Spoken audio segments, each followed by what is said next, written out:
Thank you to David Cresswell for our frank and open conversation. It is a heartwarming moment to meet such an inspirational headmaster who's going the Oh, extra wow. 1,000 miles to support the entire school community with a motto of kind and not nice. You can't fail. That's awesome. That's really nice to hear. Yeah, There we thank you. go. So I'm relying a little bit on her notes, a little Yeah, bit on my online research, but I would sure. like to dive straight in if that's okay. Yeah, absolutely. So, destination educations for anyone who's interested in UK education, particularly independent UK education. So, can we go back just a few years? Um, where were you educated? So it's not an easy answer, really. I guess I ended up at a boarding school in the UK myself, so in the south of England, at a school called Cranleigh School in Oh, Surrey. yes, yes. Yeah, so I ended up there as a boarder from year nine, but it wasn't the traditional feeder school. So I actually came from the International School of Prague in the Czech Republic.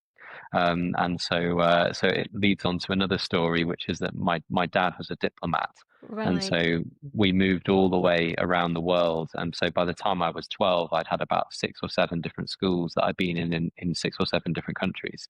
So yes, but I ended up at boarding school in the UK and absolutely loved it.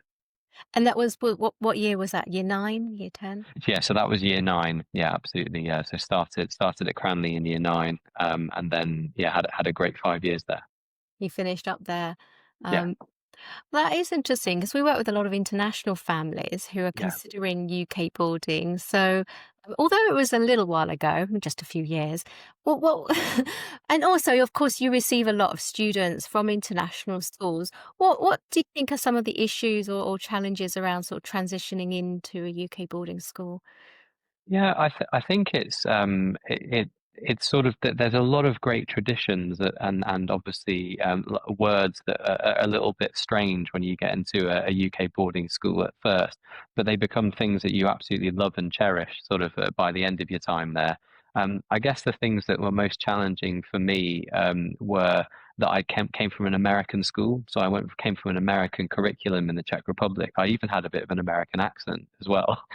So your inflection goes up and down, and so the first term I sort of got thrown in with a group of boys in a boarding house at Cranleigh, and obviously the way that lots of boys bond with one another is through playing sport, and I'd never played rugby before, so I'd grown up playing basketball.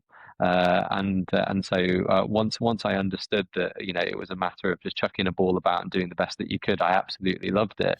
Yeah. But yeah, it was quite fun to just try out all these new things. But I think my experience of settling in was that it was a super welcoming environment to be part of, and actually people were quite interested to hear of the international background. Um, but I had a really nice moment where one of my best friends from the Czech Republic, who'd been at school with me in Prague, he was Japanese, and he'd gone back to Tokyo, and I'd been at Cranleigh for a year, and he phoned me up and said, "Look, I actually want to try something a bit different. I'm not loving being in the Japanese school system. What's your school like?" And I said, "I absolutely love every minute of it." And so the next term he was in my boarding house, and we've been friends ever since. And I'm godfather to his children as well. So it just shows that those links that you can have. But yeah, I absolutely loved it. So Tori, that was about my personal experience, probably not as much as my students. And I think, obviously, well, that's great. And I think parents worry too much about the transition. I don't know what your take is on that. Do you think that most children will settle in just quite fine? I think I think parents, of course, parents are the warriors, and I'm a parent myself, and I know that you are as well, and I think that we do spend our time worrying about our kids. I've That's stopped the worrying now. Mine are Have you? adults. So, Oh yeah, well done to you. officially, I Yeah. don't need to worry anymore. And so it's always a worry. But actually the thing is that we as parents have to recognize is that once the children are in school, actually the teachers do this every single year with hundreds of students. I mean, I say this often to parents is that I've dealt with thousands of teenagers in my time in education, and we just can anticipate things really well. We know when people are going to feel homesick. We know when they need, what type of conversations they need. And I think actually the best things that parents can do is provide that love from home and allow their children to be looked after in the right kind of way at school. Yeah, I think 100%. if they start trying to get involved too much, particularly at the starting point, and if they're reticent, then their kids are going to feed off that. So I think it's all about love, energy, positivity as they go and try something to spread their wings. Yeah, 100%. So we have to go back to your own Yeah, experience. sure. Well, I always think it's interesting. I think that obviously the culture of a school flows down from the head, but also Yeah, your own background and experience yeah. will inform your leadership style to some extent. So what happens after Cranley? So after Cranley, I read languages at Oxford, and I absolutely loved my time there. And sort of languages as part of my DNA, having grown up around the world. So were you Um, bilingual from a young age? yeah, I had this really strange sort of situation where my mum's German and my Okay, dad is British. And but I grew up living in Belgium, so I spoke French and English. right. And then I went to Cranley. I was obviously good, naturally quite good at languages. For some reason, I was also pretty good at German as well. I don't really know how that happened, but we had lived in Berlin when I was a kid, for a little bit. And then yeah, I went to Oxford, read languages, and absolutely loved my time there. The nicest thing about Cranley, and again, this might be for some of the students that you're advising, is that I went there as a sportsman, so I was a really good tennis player, and I finished up there as a drama scholar. Ah. Um, and so it's sort of, yeah, it's sort of, I didn't even know that I was any good at acting. I didn't know that I was particularly interested in theatre. And then when I then went to Oxford, I played lots of hockey. So I captained the hockey team there, in the varsity match against Cambridge, which we managed to lose. And then I also was in lots of productions and plays, as well as trying to get my degree done as well. So I had a great time there. I should probably mention that I met my wife there as well playing hockey. She wouldn't be happy if I didn't mention that as part of my education. Yeah, as an important part of your backstory. Um, so how did you get into teaching? Was it something that you fell into, or was that very deliberate? So, do you want the real story or do you Yes, want the Yeah. absolutely. So the honest story is that teaching was something that had always interested me, and I was really thinking about whether I'd like to go into the Foreign Office or not. So to do what my dad had done, Yeah. and because I love the idea of languages, traveling, but teaching was always something I'd been coaching since a young age. So since 16, I'd been coaching tennis and hockey, and I loved working with young people. But I also loved anything that allowed me to help people get better at stuff. So I was just naturally a good coach. And I also at university coached, the girls hockey team when I played a year's professional hockey out in Germany, and I coached a ladies Bundesliga team when I was out there as well. And so I just knew I loved coaching. But again, hockey has a part of this because my old headmaster came to watch me captain the varsity match, and he was an old blues hockey player as well. And then he asked me, "What are you thinking of doing after school? Sorry, after university?" And I said, "Well, I'm thinking of doing a PGCE." And he said, "Well, actually, why don't you come back to Cranley and we'll get you teaching." Do you So I teach went back practice and and that? yeah, I went back and taught at my old school for 2 years, Ah. and he had me teaching. So I started off my first year of teaching as drama, languages, classical civilization, and critical thinking Well, across that's the four head's departments. dream, isn't it? To recruit one teacher that can cover those. Yeah, exactly. And the thing was, I was totally up for it, and I'm quite happy to step into kind of new areas and try things out. Yeah, so and then I sort of morphed into a languages teacher after that, and I Mhm. went from Cranley. I did 2 years there, and I taught at Radley College after that for 7, which was great because my wife was actually still studying medicine at Oxford, and so I was right nearby. But I could not believe that Cranley were paying me a salary to teach and coach, and you had accommodation as part of it. I just, you know, I would have done it for free, frankly.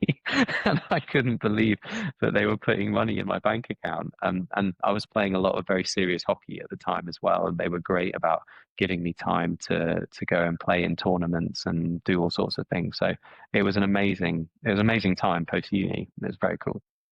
Sure, amazing. I want to ask you about the whole vocation of teaching because I feel Yeah, that comes through very strongly as a theme with you. But yeah, you also seem to have maybe a piece of elastic attached to you because you have a little bit of a habit about going back to places that you'd left. So yeah. we'll get to that also because you're now at Barnard Castle School, which you were at before, and then you came back to. We'll get into that later on. Sure. I just want to finish off this thread backstory. You said you had Mm. kids. If you don't mind, Mm. where are they? What did you do with them? How far along in their educational journey are they? Oh, so my kids. Yes. Yeah. Yeah, yeah. So I've got a 6 and a 3-year-old. I thought you were going to say And 6 kids there for a moment. no, not 6 kids. No, I haven't got there yet. No, so I've got six, Mental. 6 and a 3-year-old, and my 6-year-old is Olivia, and she's at the prep school here at Barney. Right. And my son Alexander, we call him Xander or Zandy. He's at the local nursery here. They're absolutely loving being here. But my wife's from the west of Scotland, which means that we're really much closer to home now, which is awesome. But we're still. I like to say that we're close enough but far enough away. So we're in a good spot. But yeah. My husband's Scottish. It's Oh, funny. really? So we often end up correcting people say, they say, oh, we go to the UK and then we went to Scotland. You say, you know that Scotland actually still is in the UK Yeah. for the moment. Um, so your children are little. Yeah. Nice. Yeah, I remember. Yeah, small children, small problems is something that somebody said to me once upon a time. So. Yeah. Yeah. I can imagine that.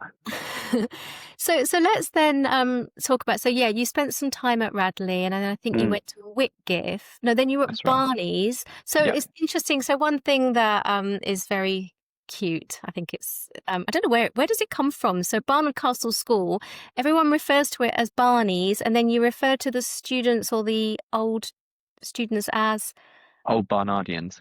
Barnardians, and then old Yeah. Barnardians. That's a bit more of a mouthful, isn't it?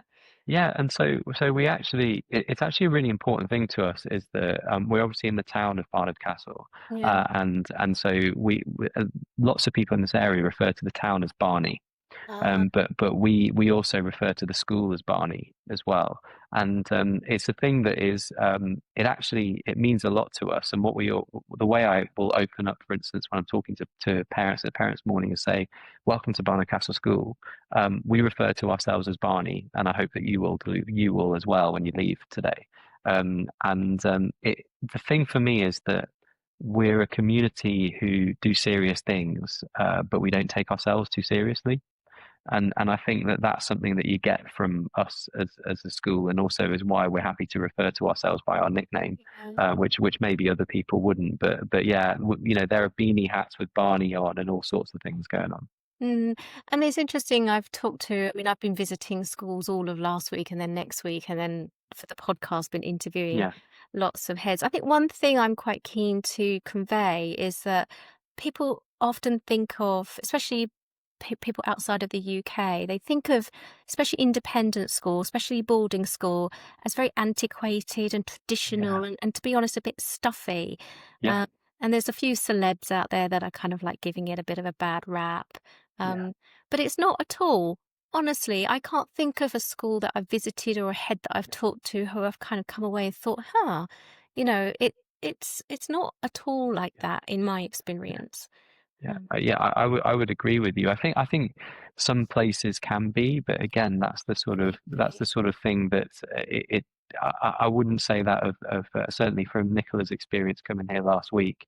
But again, I think that's we're we're very much in a situation where I think uh, where education used to be done to children and to sort of students, whereas actually now it's about a conversation, and it's very different, and we're much more about yeah, having a conversation with young people and helping them become the best version of themselves, that kind of coaching style and atmosphere. And you can't really do that with a stuffy approach, because you're not going to get the best out of young people, and you're not going to be able to build that kind of mutual trust that's needed to have that type of conversation. Whereas I think 20, 30 years ago, it was definitely possible to be done in that way. But yeah, I can't see that working with any of, today's generation. I don't think they would respond to it. Interesting. Think it depends. I think there are probably a few schools that sort of remain, they're very elitist. These are probably, there's a few, maybe count them on one hand. But definitely education is evolving all of the time, and Yeah. very different. We should just anchor where you are. So I'm just looking at the map. So um, Barney's is Yeah. sort of the middle of the country, level with, well, you've got the beautiful Lake District on the left, and Yeah. then you've got the North York Moors. Which is the nearest city, actually? Is it Well, York? yeah, the nearest cities, we're in between York and Newcastle, so they're Oh, the two there, and so Newcastle is actually a little bit closer. But we have families who come from right up in that area, Newcastle, down to York, and then also, as you say, across to kind of the lakes. right. Darlington is our sort of local town, which has that great train line that goes from King's Cross all the way up to Edinburgh. So when I explain it to people, I'll often say we're closer to Edinburgh than we are to London, but Yeah. actually it's only two hours 30 down to London on the train as well. And so it looks like we're quite far away, but actually we're in a beautiful part of the country, and pretty accessible. So yeah, so Newcastle, York would be the two cities. Let's take a quick break to talk about something that can make all the difference for your child's educational journey. I'm thrilled to share that this episode is sponsored by Top Schools, your trusted partner in navigating the complex world of school applications. If you're aiming for a top independent school in the UK, Top Schools offers personalised consulting to ensure your child finds the very best fit with a guaranteed outcome. From identifying those best fit schools to crafting standout applications to invigilating the entrance exams, the expert team is with you every step of the way. Ready to take control of your child's future? Visit topschoolsadmissions.com or click the link in the show notes to learn more and book a consultation today. Use the code DESTINATION for 20% off. That code is DESTINATION for 20% off personalised support for entry into a top independent boarding school in the UK. Now, back to our conversation. Vocation. I want to go back and touch on that, Hmm. 'cause it's been so interesting speaking to so many heads. I couldn't do it. I wouldn't even dream of thinking of doing it. And I suppose if you think that, you always knew that you thought you wanted to go into teaching and you were Yeah. good coach, and you said you would have done it for free. Um, Yeah. wh- do you agree that teaching is a vocation? And when does it stop being a vocation, when you assume a Hmm. role in senior leadership of a school, or does it? Yeah. Yeah. I think the sort of the vocation aspect of it is certainly what I felt, and going into teaching. And you can also imagine from having gone from Oxford as well, as that there were lots of avenues into lots of different things. And I guess the standard one was to go into finance or management consulting or something, or being a lawyer or something along those lines. And it just wasn't for me. It just wasn't my tribe. It wasn't my people. Whereas the for me, balance was, I didn't know at the time that balance was important to me, but I sort of felt my way through that. Looking back on it, I understand that balance was the thing that was really important. So, the ability to have a wide range of things that you're doing in a school like the schools that I was a teacher in, I absolutely loved. And the other thing for me is that high performance is really, really important to me in anything that where I get sort of the most out of it. And so for instance, at Radley, when I ended up coaching the first hockey team or the tennis, it was actually, I loved the fact that we were doing things at 9 p.m. and training and doing all that kind of stuff, because it was sort of a lifestyle side of things. But that the real reason that I went into teaching or knew that I wanted to was because the role models that I had were people who were part of my life as teachers. Mm. Um, and actually, my housemaster at school he gave me a book when I left, and it had a little inscription in it, just in the front, saying, "What you leave behind is not what's written on stone monuments, but what is woven into the lives of others." So I really took to heart that idea of weaving something into other people's lives. And I guess that's the coaching thing. It's like, if I can help people get better, young people or the colleagues I work with now as a head, then that's really fulfilling for me. Yeah. So that definitely is a sort of yeah, I guess a vocation thing for me. Were your parents disappointed that you'd gone to Oxford and you weren't going to become a lawyer or a finance banker or? Yeah, I don't, not that I'm aware of. Yeah, I think they were pretty happy with my choice. Yeah, And the reason I ask is that, and you must come across this as well, that a lot of the parents that are looking for the very best education for their yeah, children, taking it very seriously yeah, as they should, yeah, but we still find ourselves having these conversations that it's okay if your child doesn't want to be a doctor or a lawyer or an engineer or yeah, banker, because those are still the professions that are held in such high esteem, especially in yeah, certain parts of the country. yeah, Um, and yet, the conversations that we're having are, I think you said at the beginning, just to support young people to be the best versions of themselves and do whatever it is that they want to do. So I feel like I'm not quite sure what my question is here, but yeah, we're still having those conversations. yeah. And I think to sort of pick up your point, it's for me, uh, there's that balance as I kind of spoke about of what really makes you tick, but also is something that you can be your absolute best version at, and also earn a great living for what you want to do. And I think that particularly for me, kind of in the teaching sphere, it was that it ticked all of those boxes for me. Whereas I don't think I would be the best version of myself if I'd become a lawyer. Like I actually feel like I've got space in what I'm doing here, especially when I'm working with young people, to reflect, to think about my own practice, to think about how I am as a human being. And I think that actually makes a really big difference to me, because you can imagine if you're having these conversations with young people about integrity or about things that we should be doing as humans, you often have to live it yourself, otherwise it's not going to come across in the right kind of way. So I'm pretty sure that I'm trying to be the best version of myself whilst trying to help young people do that as well. So what do you have these conversations with parents? To Oh, do the you mean in terms of what they're thinking for their children? Yeah, because they Yeah, often for do come sure. with very preconceived ideas that they know what's best for their children, but do they?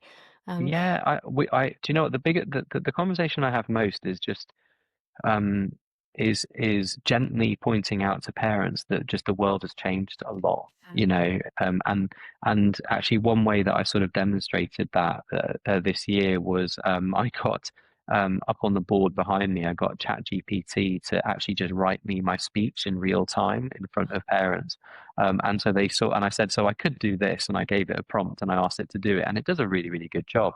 But the reason that I'm talking to you like this and engaging with you in this way is because it's about human skills, and Yes, it's about yes, doing this. So, yes. but that was just more to jog parents that things are very different, because people often think of education in the terms of education that they that they received. had, yes, yeah. Yeah, and the same pathways that they had, but actually the pathways are so different now. I love the idea or the stat that 40% of the jobs that our children will do haven't been invented yet, and I'm not sure I completely buy Well, that, I but don't I know if understand there the will mindset. even be any jobs for the children. Yeah. I don't know about the current cohort, but certainly my grandchildren, if I'm fortunate to have them, um, will they even need to go to work?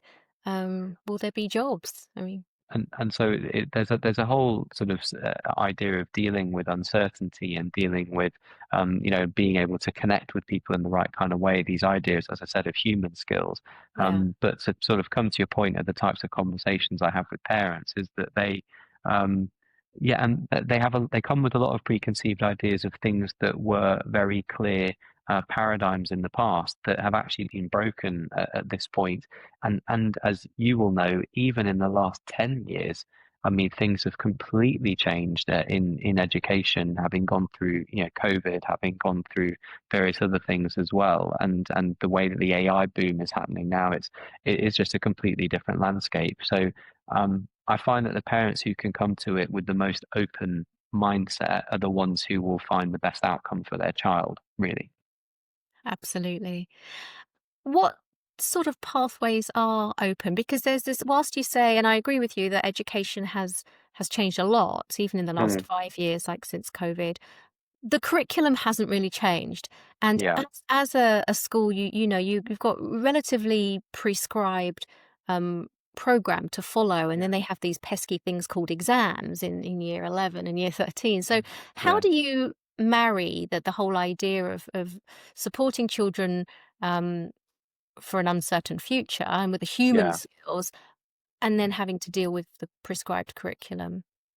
Yeah, I guess I like what you're saying there about the exams because they actually need to change at some point, and I think that obviously people are looking at this in detail about what it could be going forward, and there are probably quite a lot of elegant solutions that would work. And I know that some schools have moved more down that route of creating their own types of qualifications that suit their students.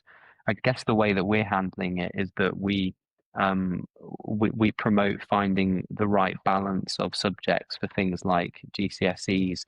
We then have a selection of different pathways at A level, sort of sixth form that you can choose, so A levels, BTECs, and others as well. But as a school, the way that we're approaching is that we actually teach character. So which is, I know that a lot of schools will say that character is kind of caught around the school, but we actually do teach it.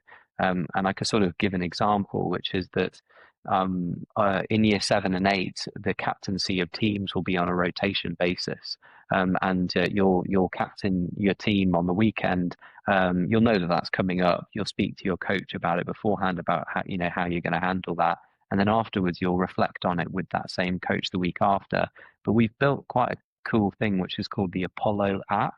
And it's basically like a reflection tool where you will put in, some reflections on your experience that feed into our school values. And as you go through the school, you'll have that sort of almost like a CV builder, and so you have all these experiences that you reflect upon, and that your tutor will kind of help you with as well. And so we run that alongside our sort of what you would call academic curriculum, is that everything that we're doing in the character sphere is also captured in that app and is reflected upon and commented upon in reports as well. Mhm. So it's not perfect, but it's the best sort of way that we've got at the moment. Yeah, I'm just trying to think. I still believe that, especially if you're going to go to university in the UK, Yeah. the universities are valuing grades over almost everything. So, is it a case of adding to this portfolio during your university years so that all of these human skills are going to be then valuable once you graduate and then enter, because the employers will value those, but I'm not Right. sure that the universities do.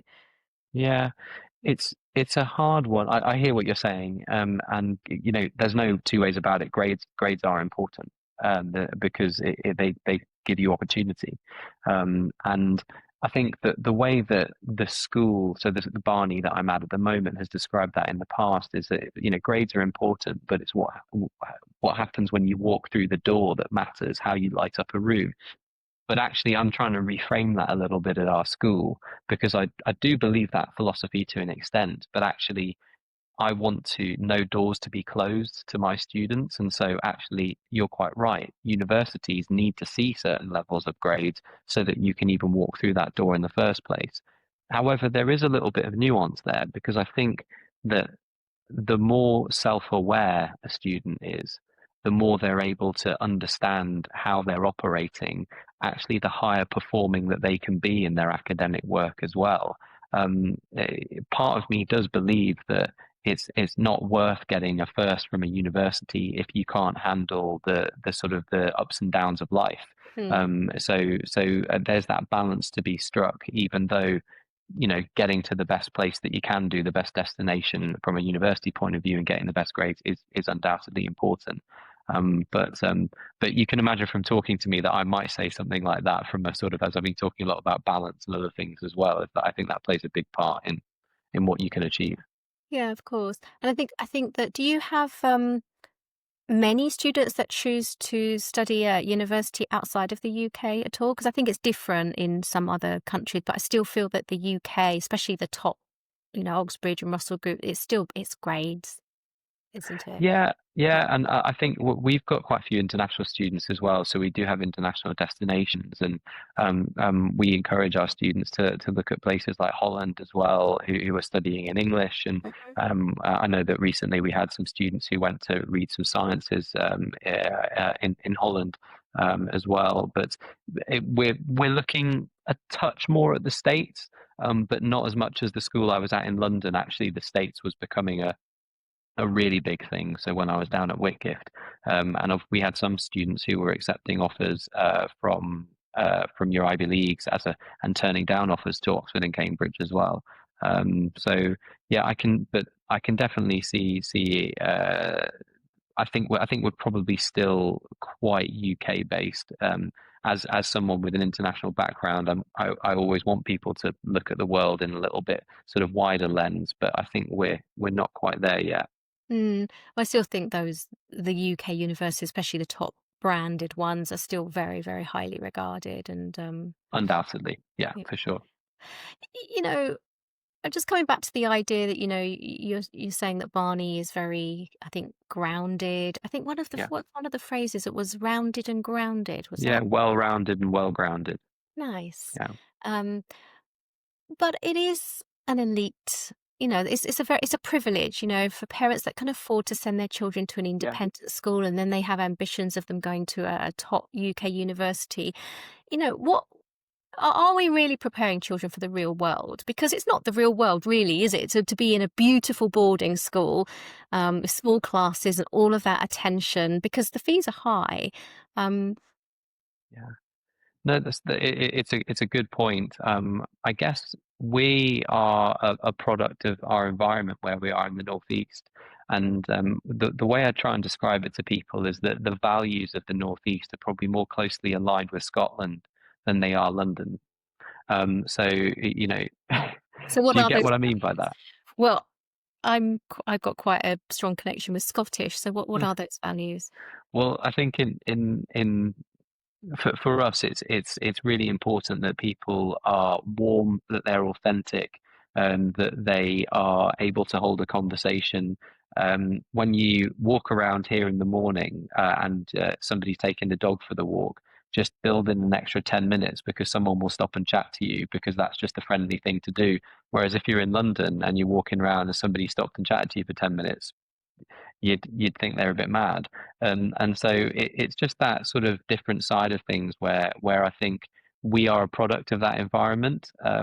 And I think we are aiming for sort of, as I say, high performance as a school in lots and lots of different areas, whilst retaining that warmth and kind of family atmosphere.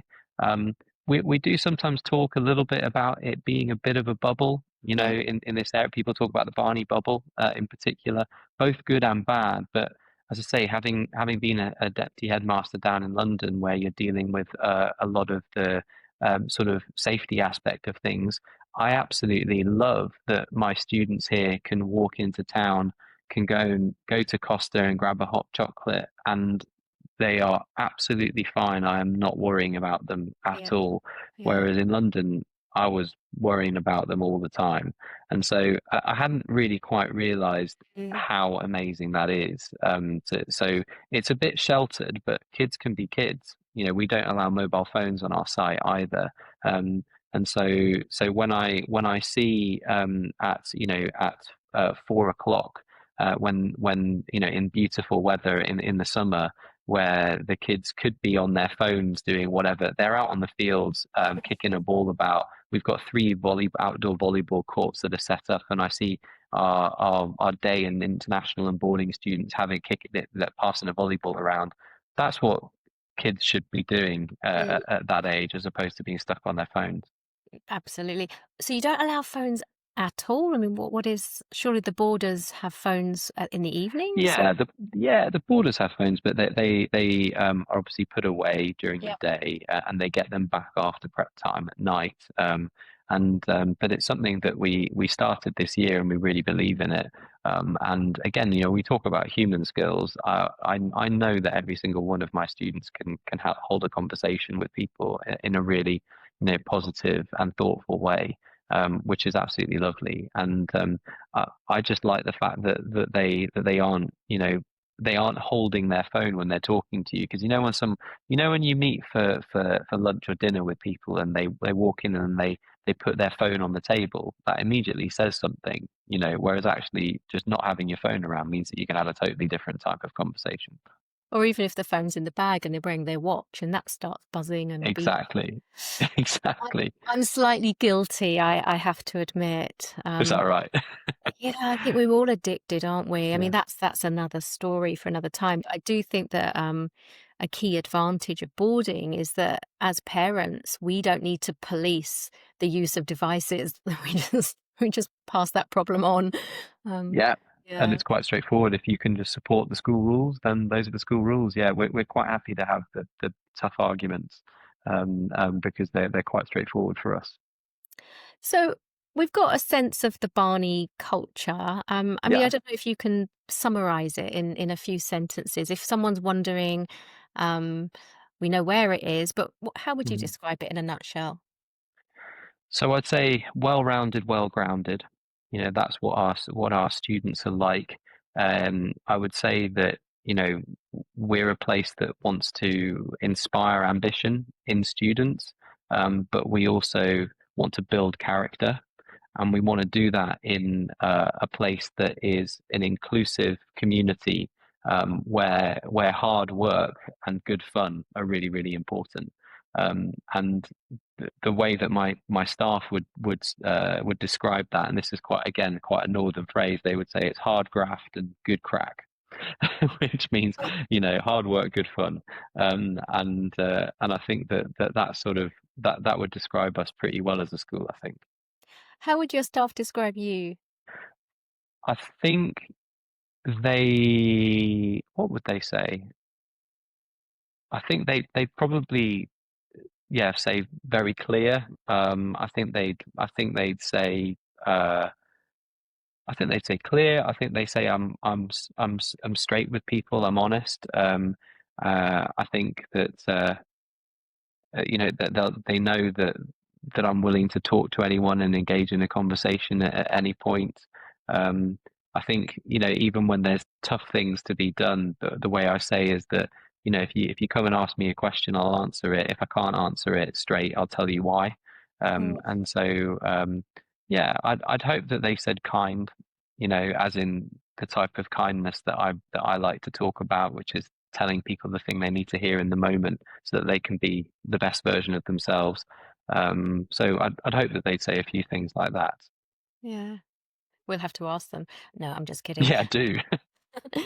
um, wanted to ask you about challenges. Obviously, as an individual or as a school or as a sector. I mean, what are your challenges that you're facing at the moment? I think we're facing the same challenges that all our peers are facing around the independent sector at the moment, with the things that are really well documented in the current educational landscape. We're no different to that.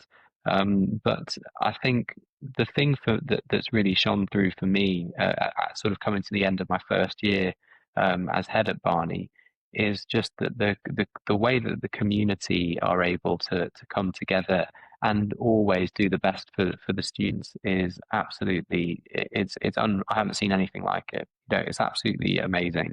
But yeah, we've got the same challenges that other people are facing. But the main thing for us is that we're trying to do things in quite a Barney way, and what I would mean by that is super open with our staff about, how things are going, and everyone pitching in to make sure that we get the best for our students. So it's it's really lovely as a head to be able to say that. What's your view on the challenges that the whole sector is facing? Um, I'm quite a pragmatic person, and I guess I sort of, once you hear noises about VAT and about other things like that, is that it was quite clear that that was what the intention was, and that that wasn't going to deviate at any point. And so for me, it was just a case of being really realistic about that and making the right kind of changes depending on what was needed for my school, and also to try and protect my really hardworking fee-paying parents as part of that as well. So I think, you know taking a political view on things is not particularly helpful in this particular moment. What I did do was, on behalf of my school, I wrote in, to the consultation as part of the VAT, to just make it really clear that, the parents who are in this area are the ones who are going to be super affected by this, and I felt it was right to do that. But we've also spent quite a bit of time speaking to politicians and other things as well. But if I'm honest, it wasn't really in the hope that things would change. It was just making sure that it was understood, the impact that it would have. So yeah, my take on it is not really to take a position, but rather to deal with the reality and make sure that my students are okay, if I'm Very honest. pragmatic, yes. W so it's been almost the first year, congratulations. We're reaching the end of term now. What are some of the changes that you have already made in your first year and some of the planned changes for second and third year?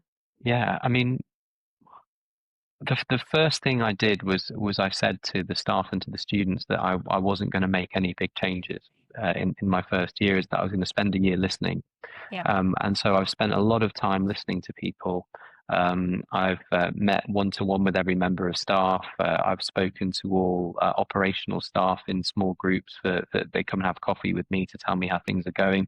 I've also done lots of parent listening afternoons and listening events as well.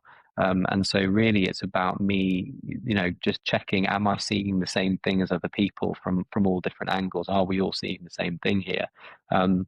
And so the only substantive change I made at the start of this year was to change the name of support staff in the school to operational staff, because our operational staff enable everything that happens here at the school for our teachers to be able to do the things that they need to do to help our students. So, other than that, as I say, I've been doing a lot of listening, and working my way through things, and really listening to students as well. But the one thing that's come through really, really clearly for us as a school is that we've got some super strengths, as I mentioned, in community and character, but that we're really keen on dialing up our academic ambition as a school. Mhm. And it's been quite nice, is that you obviously, when you come in, you have an instinct around that, and you sort of feel like that's kind of the direction we're going to need to head in.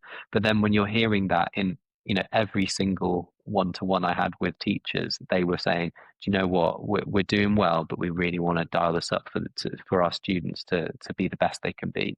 And so that's been really clear. So in terms of changes for next year, we're doing really simple things like making sure that our curriculum is suited to our students. So we're broadening some areas in the sixth form for some different types of courses. And then we're also just increasing some curriculum time as well. So we Cool. had some things that had crept into our timetable that were, that we weren't getting the best out of. And so we're just making sure that our students do the best when they're in classes with expert teachers. And so we're just dialing that up a touch. And so it's not a sort of, it's an evolution, not a revolution, Yeah. is kind of the term one might use. So that doesn't necessarily mean like becoming more selective and driving more students to get better grades. It just means about giving students more options and helping them to be on the pathway that is best for them. Exactly that. So it's about choosing the right pathway, choosing the right options, and And really, for us, I say this to parents a lot. I'm not going to ask any student to get all nines at GCSE or all A stars at A level, but I am going to ask them to maximise their potential. And so we're really helping them on that front. But yeah, we're a broad entry school, and we're never going to be a selective school. And actually, I'm really proud of what we were able to do with a broad entry of students. And it's a little bit, you know, how you were saying about the kind of pretentious versus unpretentiousness side of things, is that because we've got a whole range of people who are at this school, it's quite hard to be pretentious. And so that sort of and we actually pride ourselves on that. But you know, I'm really proud of the way any visitor that comes to see our students will hold open doors for them. Our students will just chat to them, Yeah. and that's what we come to expect. Nicola said that when she came to visit you last week, just trying to scan the notes. She said, instantly struck me as such a friendly and down-to-earth school, from my arrival in the car park to meeting a matron in the girls' boarding house and everything in between. Um, and she later mentions that it was genuine, that everyone like greeted others by name and, as you say, held the doors open and stuff like that. And that's something I really look for in school when I visit, to see that. That came through very, very clearly. Um, can't Yeah, wait to visit it. yeah, and I think it's the for me those. Sorry, Ruth, I cut you off there. There's a slight delay. No, go ahead. Go ahead.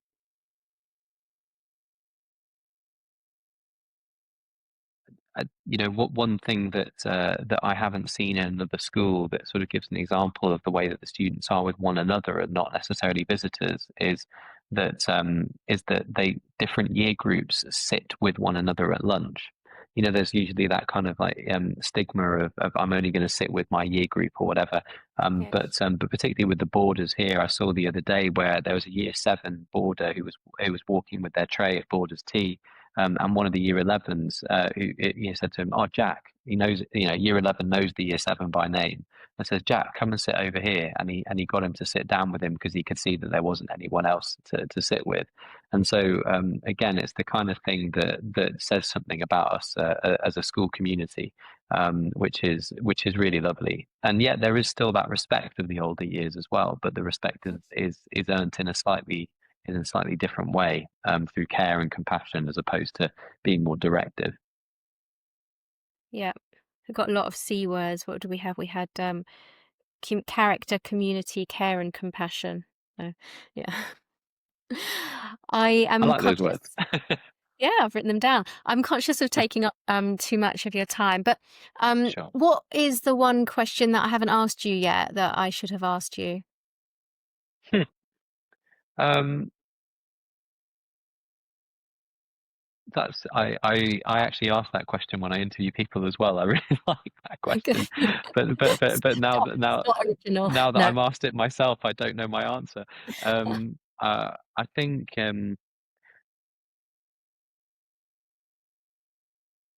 I think you know, just coming back to that idea around education being a conversation, and I think that as I've gone through being a senior leader in schools and having been you know a teacher at the sort of the start of my career, I think I've realized more and more that if you want to get the best out of young people, that it's about having a conversation with them about how they want to approach that together. But also it's that kind of balance between coaching and mentoring. You know, so them finding the answer themselves and getting the coaching style of things, but also being a bit more directive and getting them heading in the right direction when they need that mentoring side of thing. But that requires you to know someone really well. It requires you to be able to read the situation. It requires, as we said, those human skills. But I think that that's a sort of the education as a conversation has become something that has become much more apparent to me over the last couple of years. And so I guess to answer your question directly, it would be about coming back to that phrase and what that really means.